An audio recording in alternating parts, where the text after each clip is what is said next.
We continue to preview the 2025 college football season. Our stop today is Seward, Nebraska, and we look at the Concordia Bulldogs with Coach Patrick Daberkow, who has been there for 8 years, heading to your 9th season, Coach, friend of the channel as well. I appreciate getting to visit with you every time. It's always a privilege to get to do that.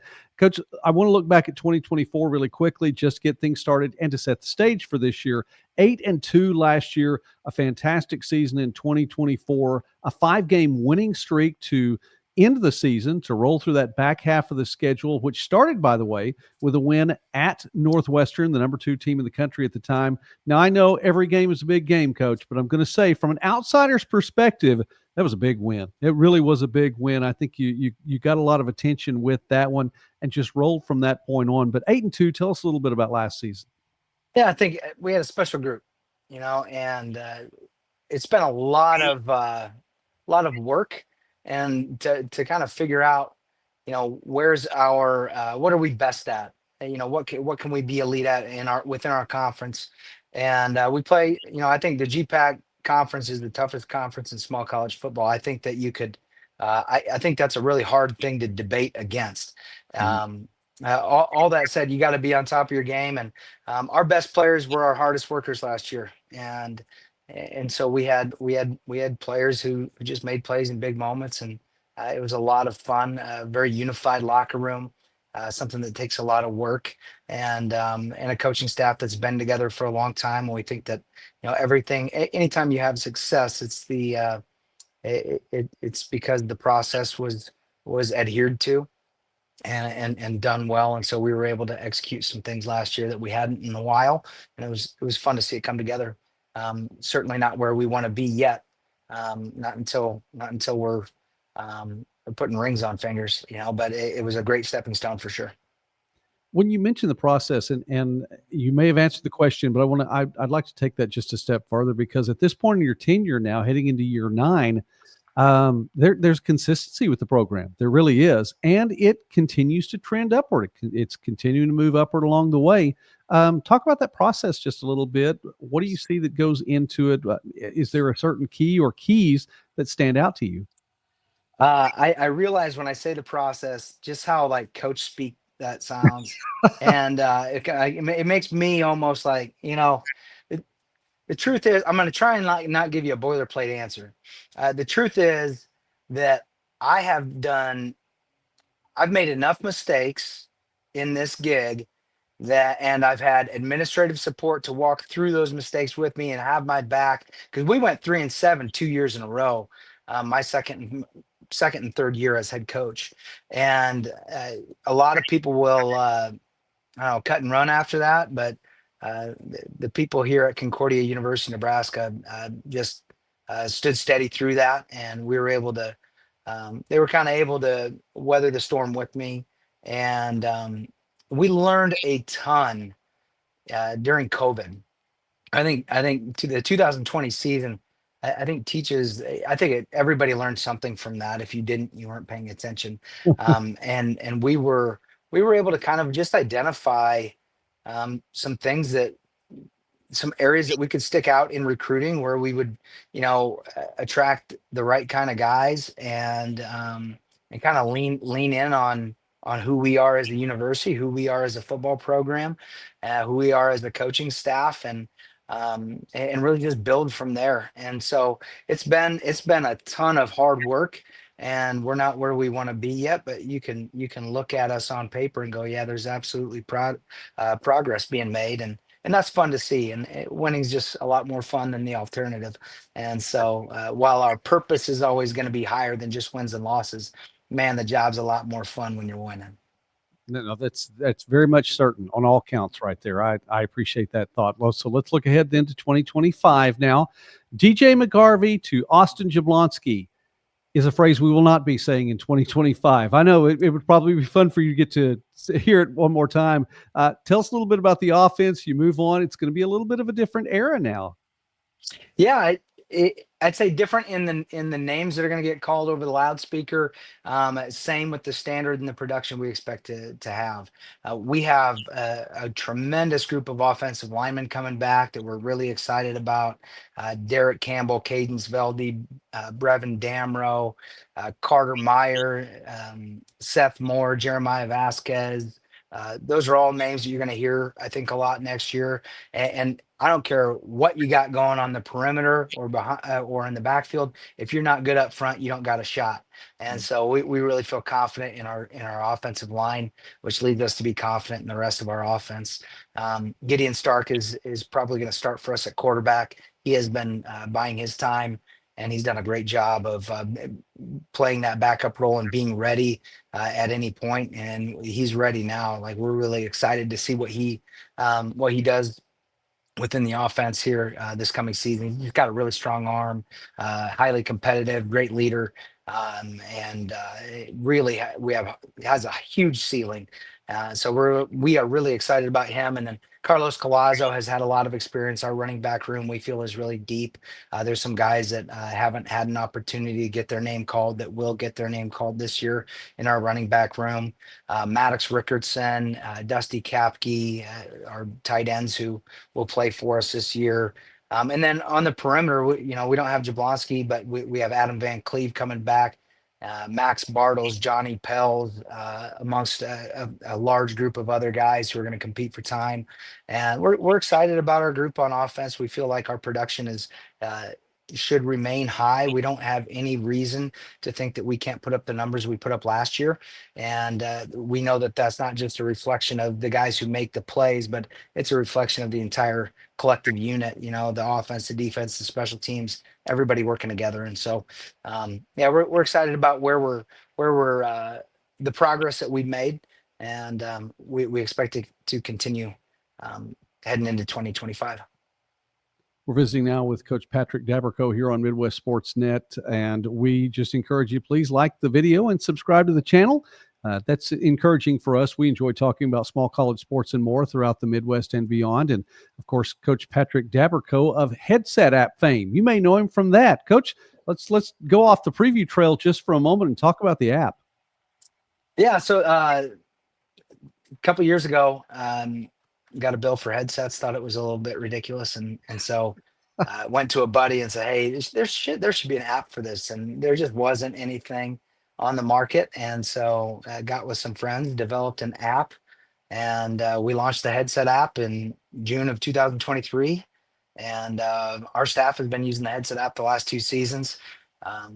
It just runs off of your phone, and you can wear, like, I'm wearing earbuds right now doing this interview on my phone. The phone has a ton of capabilities, a lot more capabilities than a standard traditional headset system would have. So we've been able to, while we built it as a budget solve, it has the capabilities of all the smartphones, whether it's Apple or Android or whatever you're using. And so it's really been fun to kind of see that business grow. I was the idea guy.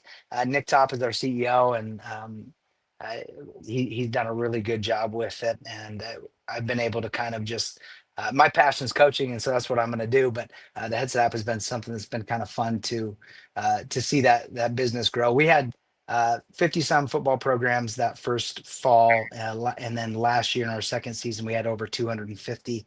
And then baseball and softball made it legal to talk from the dugout to the catcher. And so we've actually added over 800 baseball and softball teams over this last season. And it's been fun to see it grow. I think it's a good, I think it's a good example of outside the box thinking paying off. I think if you just try and find a common sense solution to some of your problems, sometimes it's staring you right in the face. And so this one has been kind of a fun one. It's just a monthly subscription service, so we're able to deliver a better product for a small fraction of what people currently pay for headset systems. So it's been fun. It's been a fun thing. Okay. I was curious. I wanted to know. I think it's always great to learn something personal about the coaches. I have one more question for you here in just a moment, but we'll find out, have a personal question for you then. In the meantime, back to the Bulldogs on football in 2025 on the field. Pauling and Stirrup from the defensive line last year, very, very stalwart members of that defensive line also have used their eligibility. You do have Dalen Henson coming back. I was thinking about all the TFLs that Paulie and Stirrup had. Henson had a few of his own to go along Yeah, he with did. interceptions, so he's really all over the field. I know it's a strong defense coming back. Yeah, I really love what our staff has done defensively. I think Coach Osen, who I've worked together with since 2009, our defensive coordinator, he and I used to do the defense together when I was defensive coordinator, and the ways that he's able to, him and our defensive staff are able to utilize the unique gifts of our individual players to put together a strategy, I think is really good. They do a really good job of really disguising things and just attacking offenses in multiple ways. But yeah, we feel really good about the group that we have coming back. You mentioned Dalen Henson, who's a returning All-American. Carson Fellhofer is a nose guard that we've had. He is one of the stronger players I've ever coached, and just really incredibly athletic. Just plays really mean. As nice as he is off the field, he's equally mean on the field, and so that's definitely fun to see. And then Grant Hoos is a returning all conference linebacker. Drake Trent is somebody who had a great spring. And then we had guys like Zach Downs has been with the program for a long time, and Mason Fortney and all these guys who really have been kind of waiting in the wings are going to get more of a shot now this year. But we have guys like Cade Seaman and Blake Mosentine and Will Potratz, who are all coming back at corner, and Luke Penrod and Jaden Sire at safety.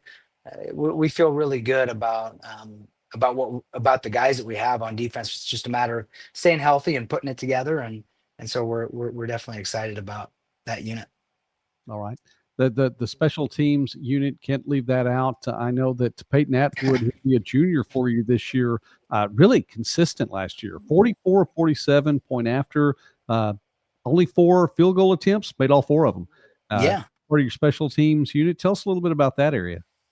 Yeah, Peyton's a record setter for us as far as our he's number 1 on the record books for point after attempts, and did a great job with the field goals when we gave him the opportunity to. We went for it on 4th down a lot last year. Mm-hmm. And I think aggression mitigates risk, and so if you can be aggressive, I think that's helpful, and then it pays off in points in the long run. We really feel like Peyton, the situations where we're going to have him kick a field goal, it's going to be either a long field goal or it's not always going to be the most advantageous position, but he always handled it really well, did a great job with it. And I think that's as much a reflection of our short snap and our hold as well. Max Werdeman and Gideon Stark did a great job with that. And so, yeah, we feel really good about our kicking game. Braxton Cook did a phenomenal job as a punter for us. Admir Mojkic did a great job kicking off, and our kickers room has a ton of competition. So we feel like we have multiple guys who can make plays in big moments, and excited to see that this fall. All right, Coach, one more question from a personal note. I didn't give you time to prep for this, so this is just going to be off the cuff. I know we're getting a little bit farther away from the 80s, but I have to ask coaches this year, favorite 80s song or band? Favorite 80s song or band? So when I was in high school, I listened to Journey a lot. All right, Rockland, you win. That is the correct answer. Awesome. Oh, that's good. We listen to a lot of hair bands in our weight room. A lot of those 80s rock bands, some White Snake now and then, AC/DC, all those deals. Those are our guys. Sometimes request updated songs on the weight room playlist, but that's how you get through January and February in Nebraska, is you hunker down, eat lots of food, lift lots of weights, and listen to some 80s hair bands. Yeah, there you go. There is no correct answer, by the way, but that I would be in agreement with you on that one. All right, I had to ask. I'm enjoying learning where the coaches stand on that particular question. You get the start of your season. You get the first 2 games at home. You don't start playing till the first Saturday in September the 6th. You get Doane at home, then you get to go to Wesleyan at home the next weekend. First road game is September 20th. That's on the road at Waldorf, a relatively new member to the conference. So tell us a little bit about the opening of your schedule and maybe the season as a whole. Yeah, it's interesting to talk about the opening, just because earlier we talked about the process, and I think if you get too far ahead of things, you start forecasting your schedule, and you can get yourself in trouble. There's a ditch on both sides of that road. If you make any assumptions about what this season is going to bring, you're either going to uh, think lightly of somebody, or you're going to think too much of somebody on your schedule. And I think there's an error on both sides of that. So you really are left with focusing on doing what you do best at the highest level you can possibly do it, and let the chips fall where they may. So it's all about it's us versus us. I know that sounds really, I mean, that's another coach thing to say, You but keep giving the coach speak today. I'm not trying to. It's really true, though. I mean, if you can just focus on doing what you do really well, that gives you your best shot to win. Because every week in this conference, there are teams, and the teams prove it. There's teams that upset other teams every week. There are no Saturdays off. There's no cupcakes in this league, and so our guys know that, and we've been able to coach in this conference. As a staff for a long time, and we believe we'll have the guys ready.